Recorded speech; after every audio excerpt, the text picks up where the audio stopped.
Chart Pattern Example Case Study 78, XEM-USD. Here is a classic case where a gradual incline at the lower boundary of a bearish range leads to a failed bearish reversal pattern. In this case, it was a failed double top.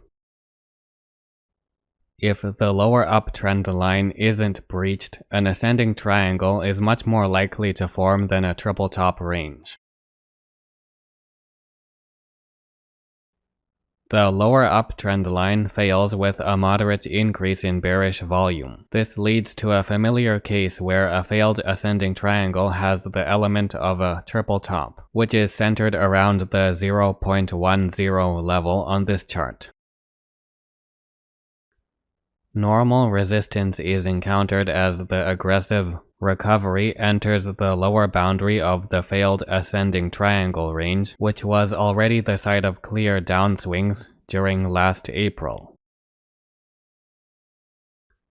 Here is a head and shoulders variation, more common on volatile charts like this. It has a sharp peak for the head along with short periods of flat trading at the neckline. Larger candles form features similar to regular downswings, developing into the left and right shoulders. A look at just closing prices reveals the pattern to have additional validity as trading is mostly contained within the general outline. Since there is no full downswing for the right shoulder, a downswing after the neckline break is used along with the head downswing to form a helpful short-term downtrend line. As the downtrend quickly halts, a clear uptrend takes hold after the steep downtrend line is crossed for a normal period of flatter to bullish price action that can lead to a possible ascending triangle breakout. However, this is doubtful in the short term, since the past week has seen a noticeable increase in bearish volume.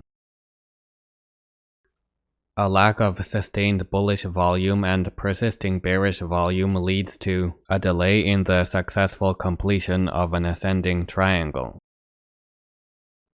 The pattern is still intact, but not much has changed, as bearish volume is still prevalent.